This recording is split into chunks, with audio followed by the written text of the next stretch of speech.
Well, we start the way we always start. And so say after me.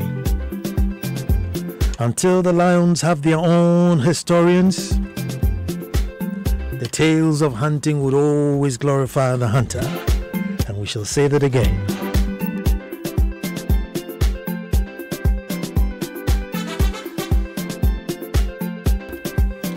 Well, folks, I said until the lions have their own historians, the tales of hunting will always glorify the hunter. Hello and welcome to the most opinionated hour on radio and the nation's thought-provoking hour. My name is Nana Ansakwa IV, Chief of the Little Republic of Akwemu Edumasa. Let me repeat my title for the purposes of this show. I said my name is Uyiya Keshri Ansakwa IV, Chief of the Little Republic of Akwemu Edumasa. Welcome to another edition of That's My Opinion. Well, folks, every Monday we meet up to perform this beautiful ritual. It's to make us better people, better black people, better Africans, better Ghanaians by confronting the reality, no matter how bleak it may seem. This ritual is performed by patriots, with patriots, and for patriots only. Now, once you come on board with an open mind, you will be amazed how much you enjoy this show. When you come out, with stigmas and tags and everything, it can be a very, very uncomfortable show for you. Free your mind and just listen to it. Take it on face value, follow the depth with which the program would go, and you'll be hooked, like my son Malik in Adenta. Indeed, you need a lot of open-mindedness for this particular show, otherwise you may struggle with this show. Our topic today, since it's a Ghana month, let's do something deeply Ghanaian. So I chose the topic, detribalizing Ghana. Detribalizing Ghana. So tribalizing is not a word, but I'm sure you get the gist of it.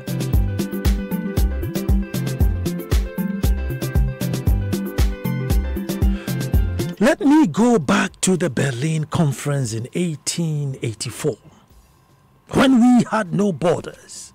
Now, for the experienced ones, permit me to briefly narrate this history to our young listeners so they will get the whole story as we go along. I know you know about it already.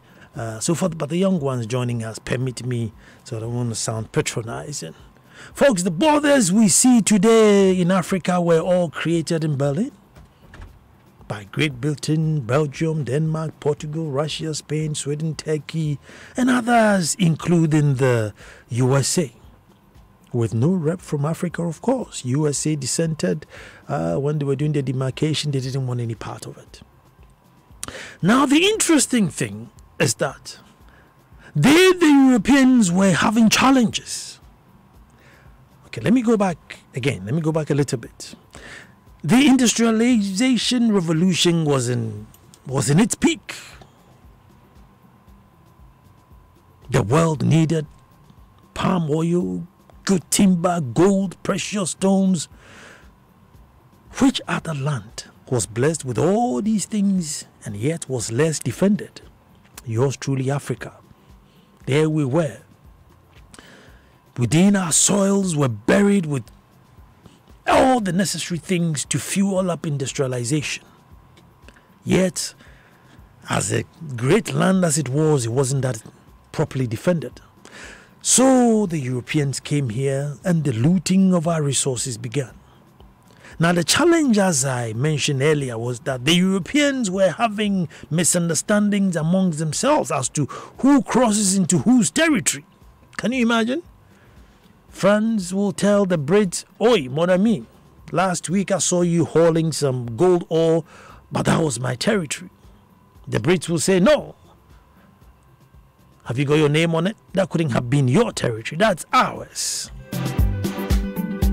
They were actually quibbling as to whose territory it was that they were taking resources. This is the brain behind the demarcation, so that they don't crisscross and steal other people's resources. Not ours, but theirs, because by this time they are laying claim to it. Let me tell a little funny story about my darling sister Yenima. I'm sure I've told you before, but it's a good one. Let me tell you again for those of you who didn't hear it. Now, Yenima is my, big baby sister, right? And when we were growing up, there was 3 bottles of Fanta. Myself, Ya, and Kobe. Kobe is my sibling directly behind me, and then Ya is the last one. So I drank my Fanta. Yenima goes in the fridge and drinks her Fanta. So later on in the afternoon, Kobe goes in the fridge to take his Fanta, and he was like, "Oh, hold on, that's not yours." So what do you mean? So the one I drank earlier was yours. The Fanta you saw me drinking was yours. So the one in the fridge now is mine. I think, it brings me about to some of the rift between the colonialists, right? Sitting somewhere and quibbling over our resources. Just like Yenima's Fanta principle. Fanta na midika no miano. Nanona yodi adiaka ni media anti jashe fridge. That's Bubu B for you. So I think that was something what was going on then. So to stop this in 1844/1845, Otto von Bismarck, the German Chancellor, with the aid of Portugal and Britain, called for the Berlin Conference to institute a policy on Africa. But meanwhile, here in Africa, we were busy being powerful kings and ruling our states. Here we had the Akwamus, the Achims, the Gonja, the Nzima, the Fantis. These were states that owned their lands, had wealth, with people who worshipped the occupants of the Asking or blacks too.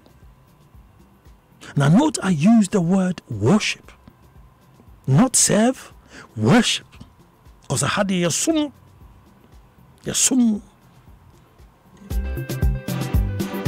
Suma Mampon Kufi. Santifo Sum Yakoko. They worship.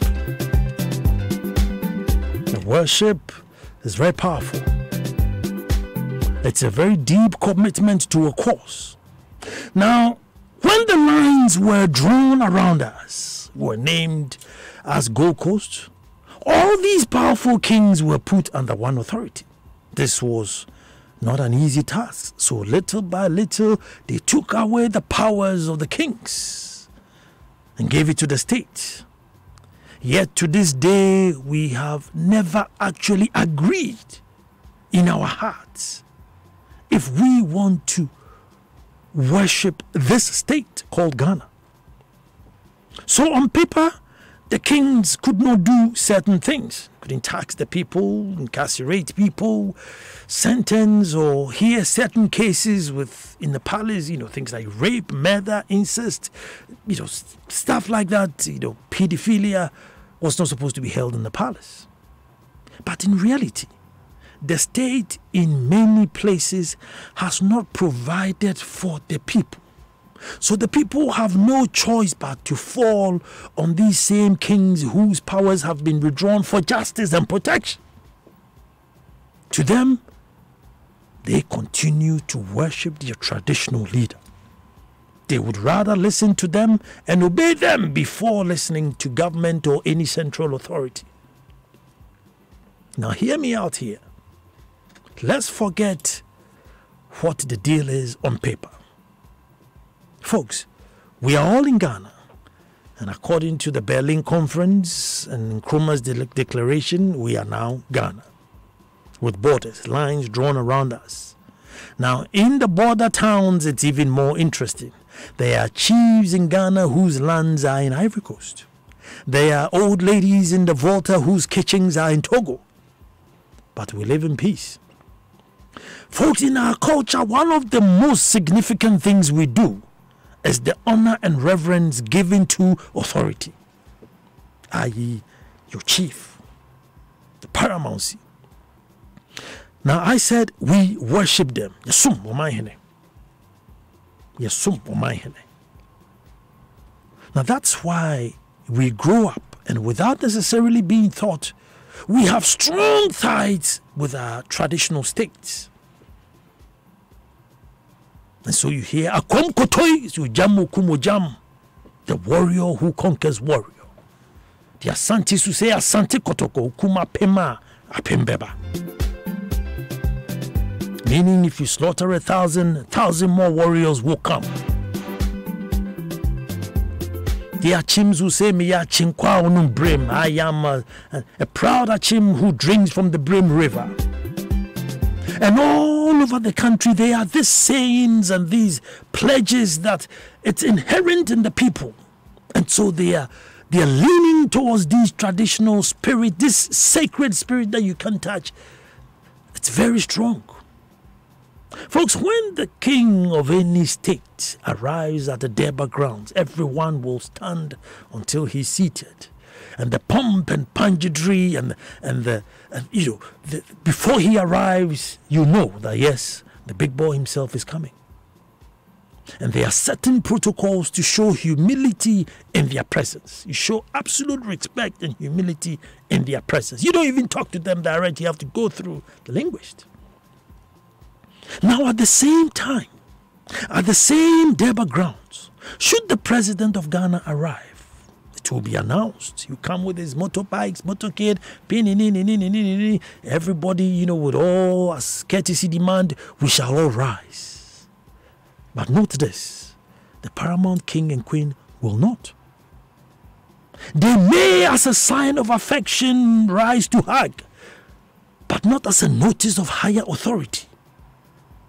So if we worship the Akwamohene, if we worship the Ochenghene, the Asantehene, the Ekuapem, wherever it is, and we don't see them submit or humble themselves to the seat of Ghana, as we do to them, psychologically, what is it telling those of us who worship them and still have to be within the borders called Ghana?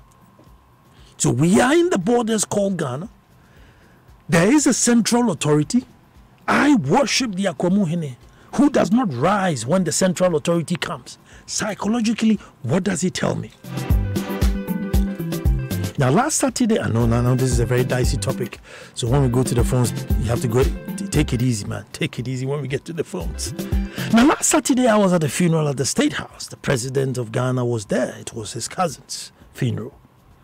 And before he left the funeral grounds, he went round to shake hands because he arrived and the sermon was on. So politely, he sat down. He did not disrupt the sermon.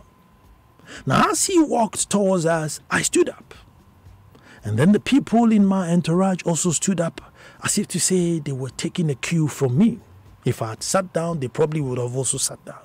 But I stood up and I shook hands. Now, later on, the Achim Kotoku Hene, my Hene, was also coming round to shake hands after the president left. Now, at first, I did not know who he was. So I asked the linguist in front of his delegation, and he told me, as the paramount chief of Achim Kotoku, guess what? I took off my hat, dropped my cloth over my shoulder, kicked my right slipper halfway, and with a little bow, extended hand for a handshake. And bear in mind, I worship the Akwamohene, not the Achim Kotoku Hene. But being that he's a paramount chief, I gave him the same respect I would give to Odenhuko Afwakuto III. So then I asked myself, why didn't I show the same courtesy to the president? I did not take my hat off when I shook the president or drop my cloth. Is it that I don't recognize his higher authority? Is it because his power was given through a Western-style political system, so I don't understand it? Is it because I have not seen it done before? Or is it because the paramountcy that I worship don't bow to his authority? But folks, is this not the very undying love and commitment that a nation needs from each and every one of us if we are going to build it together? Or could it be that we don't feel protected by the state? We feel political power is not fairly and equitably shared. We rather trust our various paramountcies where we can demand accountability and seek justice and get it within the time that we are alive. Folks, should we keep things as they are, or should we make the effort to bring in all these powerful kings to submit in humility to the Ghana's too? If not, then what is the meaning of the borders around us? If not, then what will be the meaning of the lines drawn around us? There are pockets of tribal conflicts across the country, which are fueled by bruised egos and high tribal sentiments. And they hinder the already scarce development within the country. Now, I'm not saying that have nothing to do with where you come from. Move to Accra and pretend to be an American just waiting for an opportunity to escape, which a great number of us have become. And those who remain to lean so much to their tribe, Ghana comes second. How are we going to build a Ghana when it's at second place in our hearts? How are we going to build Ghana when Bojare Palace means more to me than the Flagstaff House? When the average Ashanti man finds the Menchia Palace closer to his heart than the Jubilee House?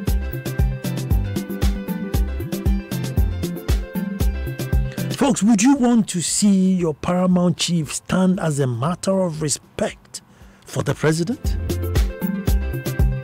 And if he does, will it change something in you? Give you more reverence or let you see more reverence to the presidency? Bring the presidency closer to your heart because the one indeed that you worship stands up and gives reverence to a higher authority. I'm just asking. I'm asking plenty questions today. Because if we are building nations and states within the nation, which one comes first? And how do we build up?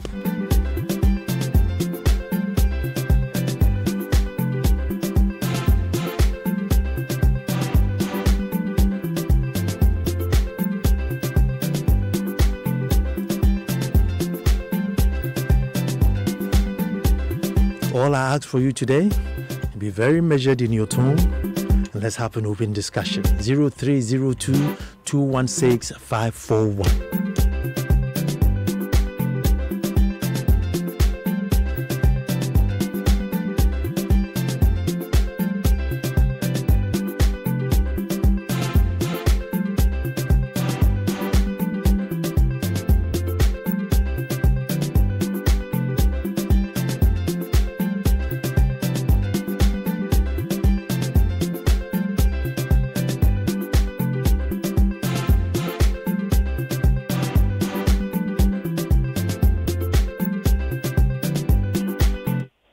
Who's going to be my first caller? Hello? Yes, Nana. Yes, who's my first caller? Stephen. Stephen Manchester, yes. Stephen, let me hear you.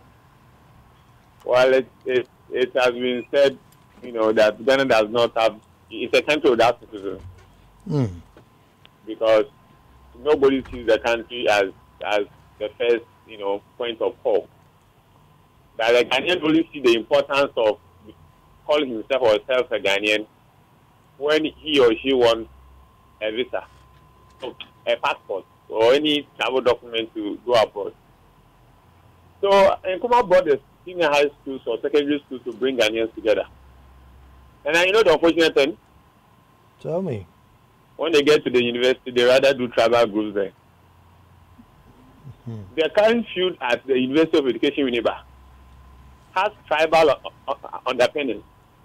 In fact, the basis of this fight is all about ever striking accounts. That's the truth of the matter.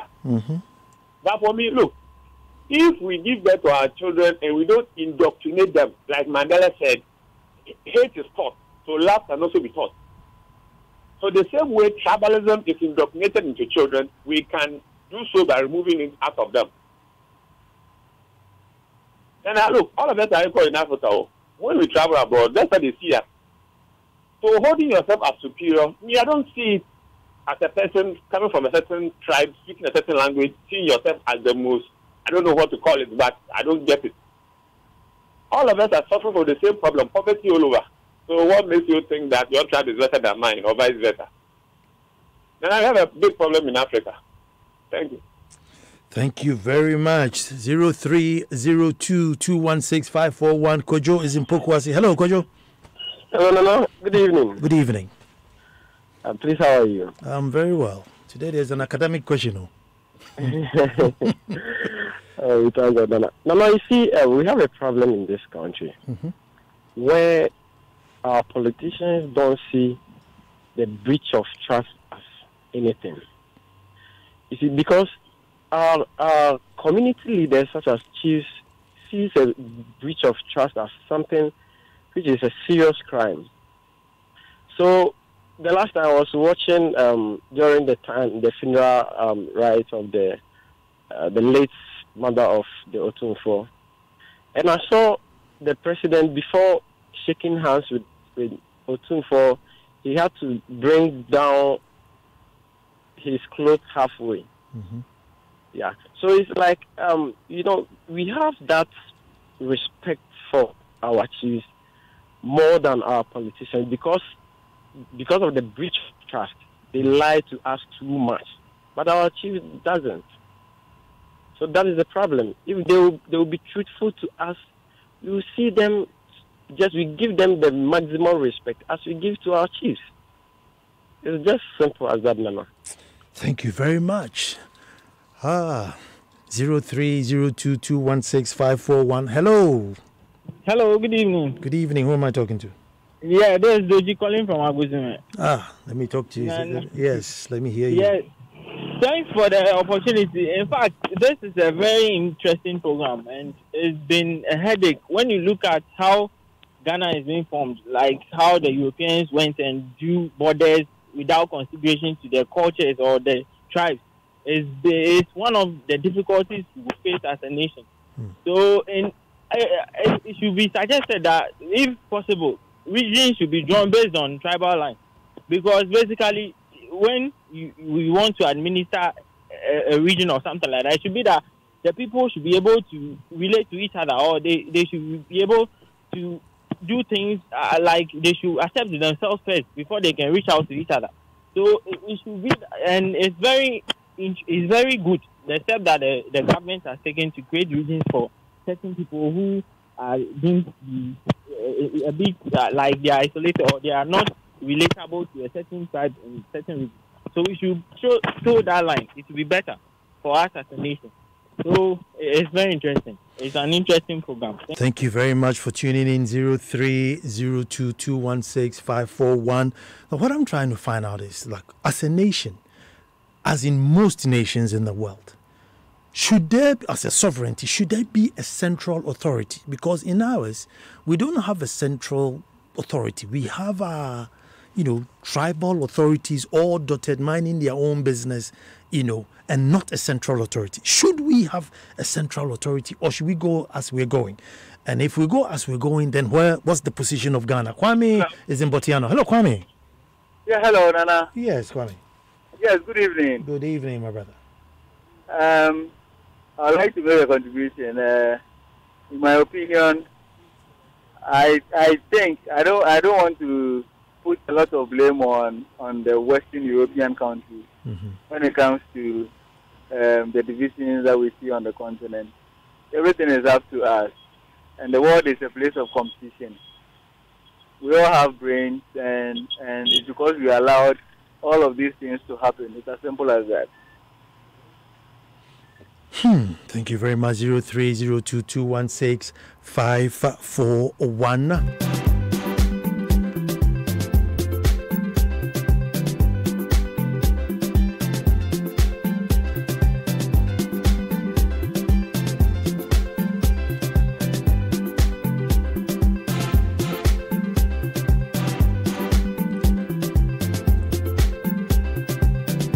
Let me go all the way to Doma, and Joe is there. Hello, Joe. Yeah, hello, Nana. Yes, Joe. Please, good evening. Good evening, Joe. I would like to contribute to the program. And I really like to hear your contribution. The issue is that if you look at the tribalization, as you said, it may not be a correct term, but we are accepting it for this evening. Yeah. Our politicians, if you look at the redemarcation that happened recently, the regional demarcation, when you go down there deep within, there were some elements of using tribal lines to subdivide people who are originally being united as one people into segregating them into these groups. And you see, it is the work of the politicians. So the ordinary people, for instance, I am calling from Brungahafo. Brungahafo, we are one people. But now they are telling us that we have the Ahafo, we have this, we have that. You see, so it is the work of the politicians. So deep down here, the ordinary Ghanaian wouldn't see the essence of according any kind of to the politician who is trying hard by using his or her own means to even further subdivide us. So the politicians, for them, they are up there doing their own thing. And as we are here, we will also be doing our own thing. So we are accord the respect to our chiefs and kings that we have here. But for the politicians, oh, Nana, let them go. Thank you very much. Edward is in Kaswa. Let me hear Edward's opinion. Hello, Edward. Hello, Nana. Let me hear your opinion. All right, Nana. I am very grateful for this opportunity. Nana, I would like to talk about something, that, we are all discussing about. In fact, when you come to nation building, it comprises of everyone. Whether you are a king, whether you are not, you should be part of nation building. And when you come to the power of a king, you see, it is only limited to a certain portion of the country. So it means you are not greater than the president. So in case there is any event and you see a president, in fact, I don't know how people, adhere to their culture and this thing, but I truly believe if that king could bow down before a president, I hope that one will show much respect to what the person we voted for to rule over all of us, including the king himself. Thank you, Nana. Are you there? Are you there? Yes, please, I am. I don't know where you come from, but assuming you saw your paramount chief maybe standing or bowing for the president, you as the subject, does it psychologically, would you then have more respect for the president because your boss is sort of showing respect to a bigger boss?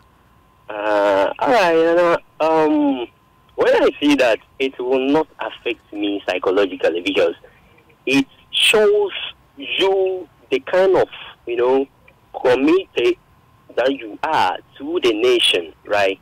You are a king ruling, in just a portion. But if we consider to be a king, he is ruling over all the kings. Thank you very much there. Ajua is in Latibia Koshi. Hello, Ajua. Yeah, hello, good evening. Good evening, Ajua. Yeah, I think it's got to do with the integrity of the politicians. Because if you go about line, you say A, I'll do A, and you do B. I think obviously and naturally, the respect people have for you is going to diminish. I think that's the main reason why people hold their chiefs in higher esteem than that of state politicians. Thank you. So at least you can trust your chief. When the chips are down, you can probably run there for justice and protection. Emmanuel is in Hacho. Hello, Emmanuel. Hello, Nana. Yes. Good evening. Good evening, Emmanuel. Yes, I want to make a little contribution. I want to hear it. Yes, I am happy you said this is an academic discussion. I have also done some research into chieftaincy and issues of modernity as well. I think this is an issue of what we call institutional dualism, where there are two legal institutions that also command the same authority from the people. So I think when the president goes into any territory of a chief, there is that recognition that I am in the territory of a chief, and then our authorities are the same. One is not under the other, despite the fact that I'm a president of the country and he is also the chief of the area. And so because of institutional dualism, where we have two legal authorities, one is not able to be subjugated under the other. And then also to the question of whether I, as a subject of my chief or as a follower of my chief, would also psychologically not respect the president because my chief didn't bow to the president. I think that if I understand the fact that my chief has an authority and then my president also has an authority, I should not be affected by the fact that my chief didn't bow to the president, but I should understand that the two of them wield the same power, and then I respect them as such. I think that is what I can. Okay. Good, but then my follow-up question was, should your chief maybe get up or courtesy to the president, psychologically as the subject, would you think that, well, if my boss is bowing to this man, then I have to, really give reverence to him? It's like my boss's boss? I don't think so. Yes, I don't think so. I think that the two of them wield the same power, and then I respect them as such. One shouldn't bow to them, and that should not affect my subjugation to the chief or to the president. Okay. Thank you very much. Emmanuel is in La Paz. Hello, Emmanuel. Yeah, hello. Emmanuel, let me hear your take on this one. Good evening. Good evening. Thank you for having me. I look at the chiefs. I look at the chiefs as leaders on the local governance level. Because before we had a president of the nation, we had our local indigenous ruling system. So they were actually on the local level with their indigenous culture and traditional values. Mm-hmm. And then we try to consolidate it so that we can have one leader who will rule over all the nation, all the land. And by that, we try to switch to what we call probably democracy or maybe national leadership or something. But you will notice something, that the import of the Western kind of democracy have killed our indigenous cultural values. Why am I saying this? I'm saying this because you notice that people call on air and can insult a president, mm-hmm. but you can never insult your chief. Because if you do, you are either going to be asked to, you're going to pay a price, or probably they will outcast you. So I think that the local governance system was actually for the chiefs. And if we allow our modernization or post-modernization of things, we might lose our traditional indigenous values, which actually help us. Because today, you find very little communal labor. If there is, you find that everything is left for who we call the president to deal with. But in actual fact, in the local indigenous ruling system, it is not like that. It is everybody being part of it. That is where national building, therefore, becomes everybody's responsibility. So yes, because the politicians have taken into that level, they want to win power, not necessarily to develop, but it is the power they want to win so they can rule. But our local system is not so much of let me win power so I can rule. It is about trying to bring leadership to the local system. So, yes, they will have more respect than our presidents. And we are going to have that for some time until we come to a place where we have a national agenda devoid of partisan issues, and then we all come on board and build together. Thank you very much. Ablekuma Moha Function is there. Hello. Yeah, hello. Good evening, Nana. Good evening. Good evening. Thank you for the good work for the motherland. Yeah, today we're doing purely academics, man. Purely academics. Let me hear you. Okay, what is there about the chief title or chieftaincy? That is the service of the Lord before the politicians. Because before politics, there was a chief ruling before we get the present seat. This is, by the way, the politicians should be democrats, not democracy, because you see, the politicians let us understand that they are using their mouth to betray the nation. What they are saying is not going to, that is what is making the chief's confusion today.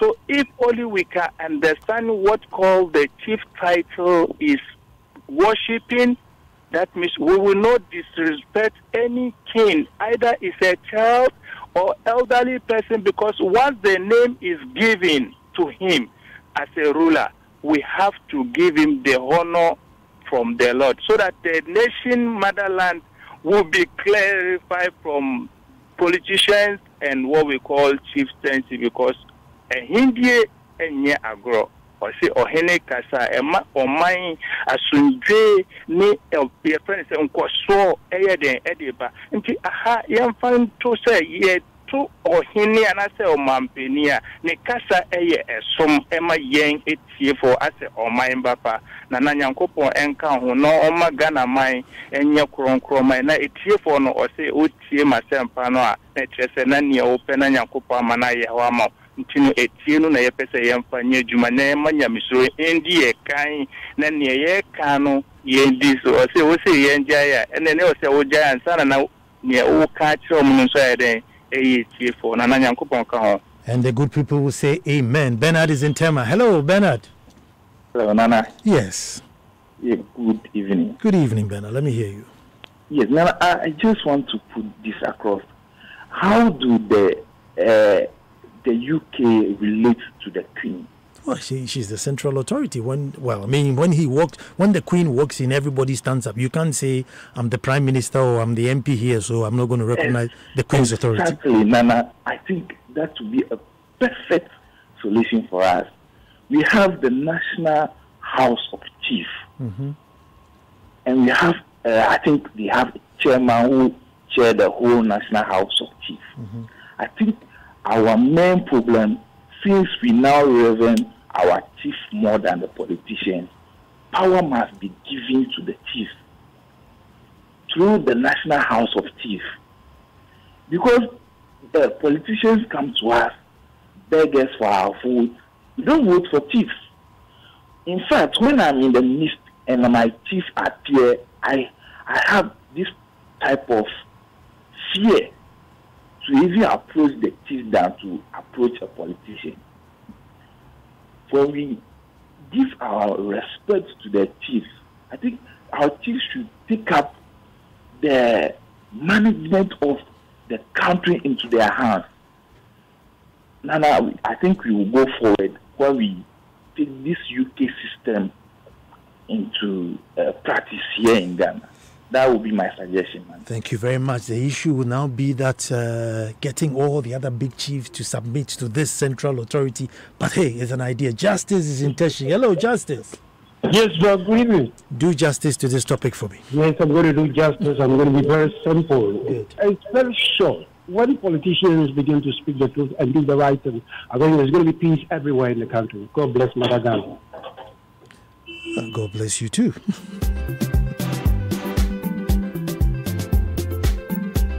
Well, Derek is on the phone. Hello, Derek. Hi, Daddy. Yes, boss. Hey, sir. How are my grandkids doing? You see, Nana, this is serious. This is the point we are now. And I can recommend them that the country will recognize the chieftaincy institution as the paramount institution that rules the nation. Like we have in the UK, you have the House of Lords and the House of Commons. So in this situation, there should be the elevation of the chieftaincy institution to be like the House of Lords, and then we have the Parliament.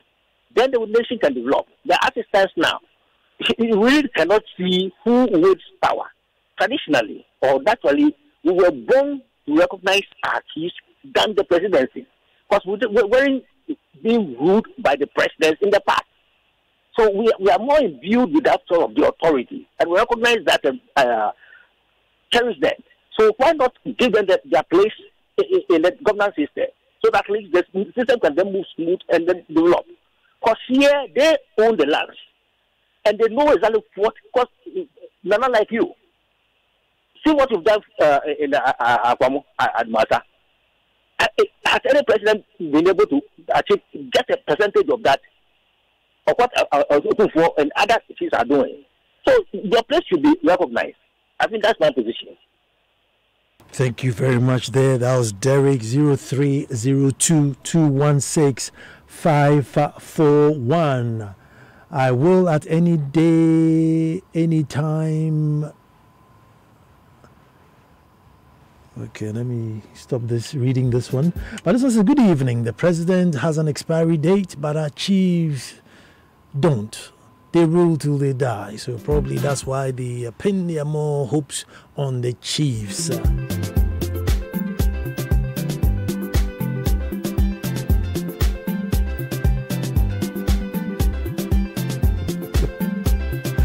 Well, Ajima is on the phone. Hello, Ajima. Good evening. Good evening, my brother. I hope you're doing well. I'm great.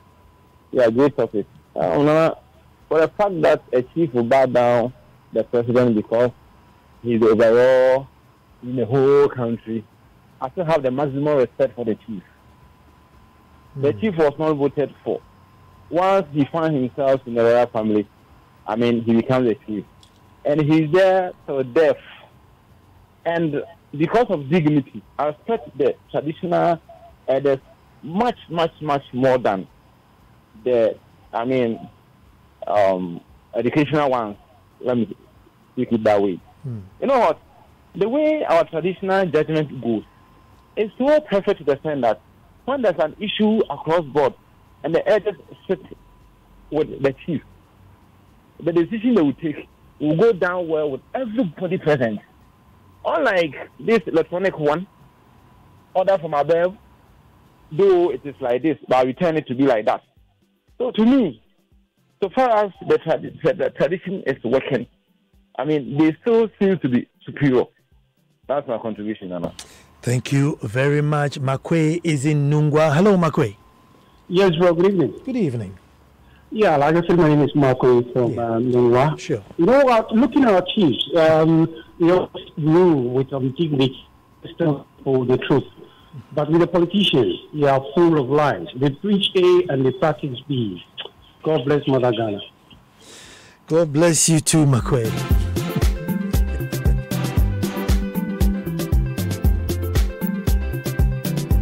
So it looks as if generally, the status quo is what we all want.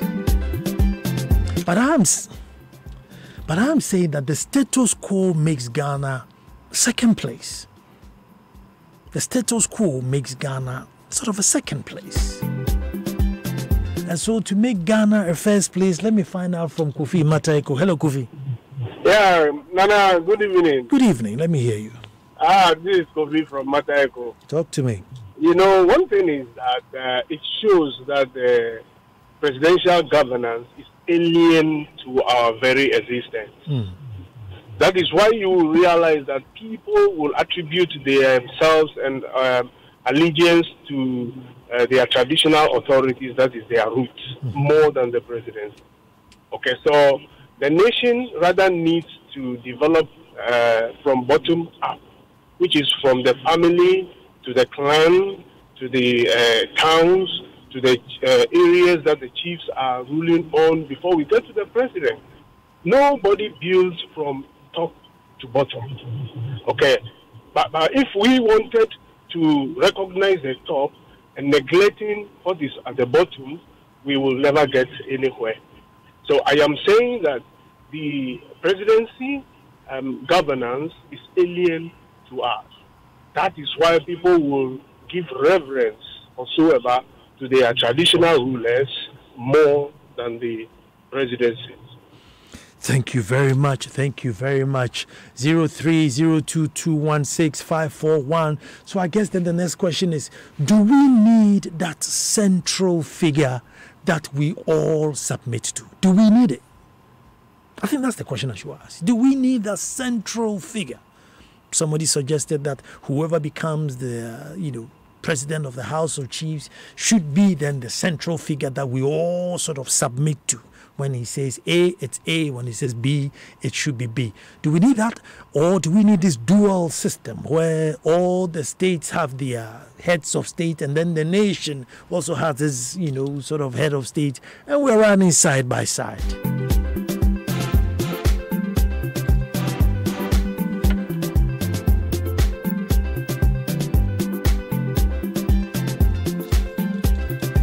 So good evening, and until we begin to have trust for the politicians, it will be difficult to accord them that honor And now when you address your subject, I'm sure you do that with absolute honesty, but the politician will always twist the fact to suit them. MPP and NDC will always say different things on the same topic. Where will the trust come from? Funky in Babylon.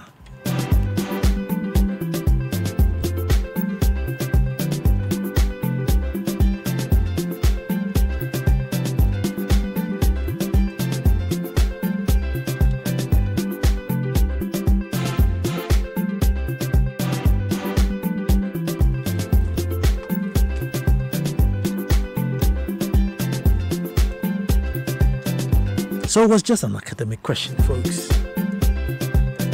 Even though it's a troubling, phenomenon in the nation, it was just an academic question as to how do we find that sacred being that we all submit to at all times, at every occasion. We know that this is the authority. Most nations have it. Most nations have it. Well, most nations that are developing would have it. Should we then design the president to be some sort of like a chief, so that we all see him as a chief, something more local to us, where he goes to all the 10 regions and swear, according to their customs to them, that if you call me by day, by night, I will be here. Slaughter 10 sheep on his feet to signify that he's moved from being an ordinary citizen into the bigger chief of the land. Bare his shoulders and probably sit on the floor in front of the people in all humility before he's risen up. Will that thing resonate with us and let's now see him as, look, one of us? And then I think the ultimate, as everybody is saying, that, he learns to speak the truth. His A, B, his A, and his B, B, his B. When this is done, are we then going to now give the same reverence we give to our paramount chiefs to the president?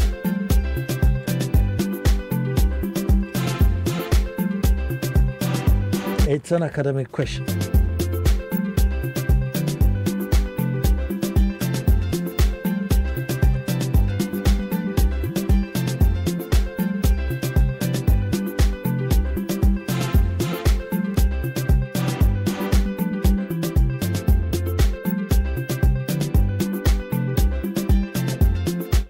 Okay, who's going to be my last caller?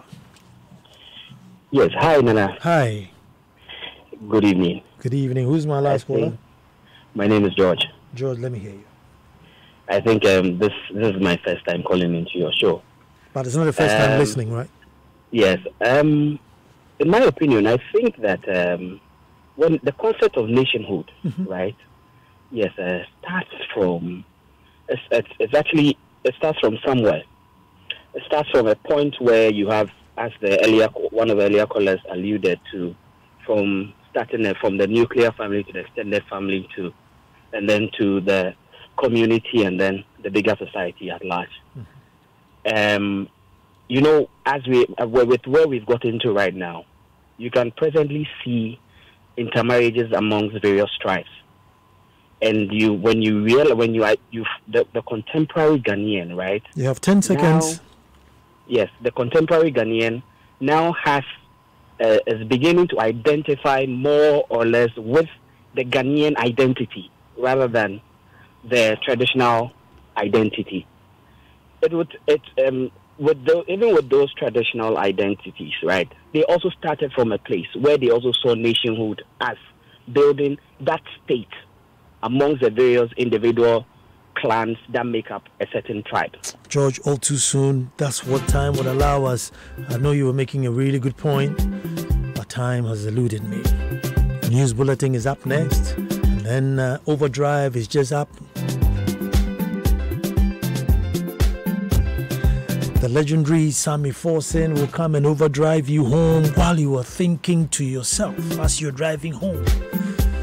Are you leaning more to the Osumanje? Are you leaning more to the Cape Coast Mahine?